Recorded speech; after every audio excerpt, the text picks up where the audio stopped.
I'm now going to introduce the man who needs no introduction.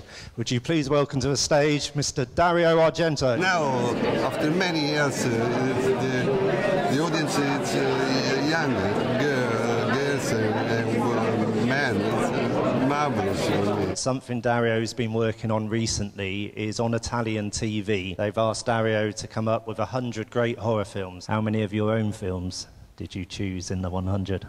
I choose 6 films. 6 films. What do you think about your films makes you so influential to the younger generation? Because maybe I am sincere. I don't like to remake films. Maybe a film of Lucio Fulci I like to remake. David Gordon Green, who's the director of the Suspiria remake, he said he's going to make his version more psychedelic than your version. Very funny. I think Suspiria was a good film. I don't think it's so easy to do something better. I say, okay, do that. Try. Bye-bye. We're here with Paco and Leticia, the director and star of Rec 3 Génesis. You take the film in a slightly different direction. You go a bit more for comedy this time. Yeah, humor and maybe daylight. Yeah, there's daylight and there is romance involved. In fact, I think it's a romantic horror gore comedy. I don't know. It's a mix of many different things. And Leticia, you play a bride. It's supposed to be the happiest day of my life, and these zombies are not going to ruin it. They're not invited at your wedding, you mean? No. It's a fun chopping people up with a chainsaw. You relieve a lot of stress with the chainsaw. It was a lot of fun, and I was sad that it just lasted. My action scenes actually are like 3 days of shooting. You're always complaining about that. Yeah. But I think it was enough. No? You wanted more? Yes. What can we do? Let's shoot another film. What can we do? Yeah, shoot another film with more action. There's a 4th film in development, a 4th Rec, but Wam's doing that by himself, and you're producing. I haven't read the script, so I'm a very comfortable producer. I leave them all creative control. Yeah, I just want to get paid. No, I'm joking.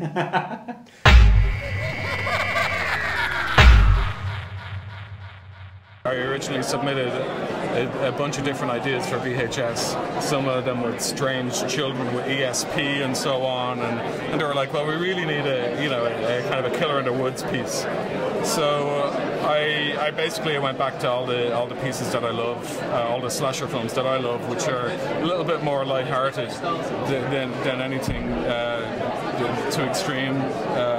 So I went back to things like Jason Lives, Friday the 13th Part 6, and even a British movie called Tower of Evil, which had a lot of male nudity in it. And most of the pieces in VHS, I think they are a celebration of fantasy over any kind of slasher kind of, or pure kind of exploitation slash snuff realism. So that was a nice thing to see.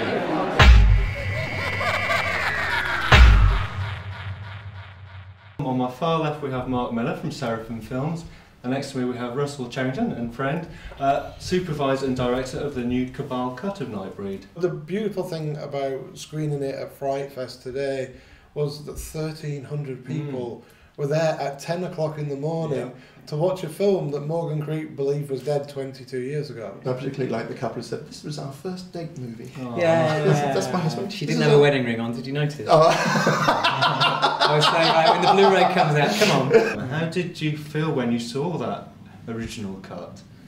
What have you bastards done? The original book, when you read it, it really did make me cry. I thought this is a great story, and then the screenplay came through and it was 10 times better than the book. So when we finally saw it, it was an enormous letdown, to be honest, that something that everybody had such high hopes for just hadn't reached where it was supposed to be. How did the missing footage first come to light? Interestingly enough, it came to light after I had met Clive. We were doing some spring cleaning at the office, and a dresser was moved, and behind that dresser was a shelf, and on the shelf was a couple of tapes in a row that just said Nightbreed. We sent them to the folks that run Clive's website. Right. And they digitized it and said, indeed, there's footage on here that we haven't seen in 20 years.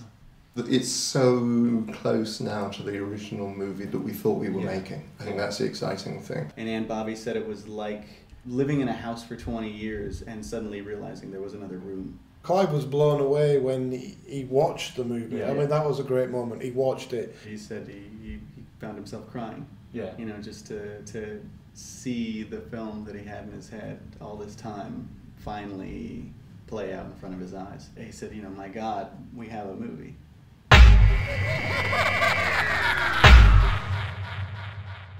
This is the world premiere of Stitches. I've been coming to this festival over the years, and it's always great to show the film to an audience that you made the film for, because I tried to show this to my mother a few weeks ago, and she's not the right audience for this movie at all.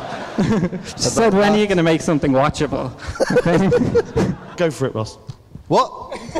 You talk better than me. Look at that. Go on, Ross, dance like a monkey for our pleasure.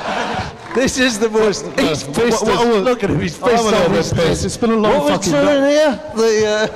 Who are you? He's just there going, this usher done off talk a bit. As you can probably guess... We have got the film. We have got the film.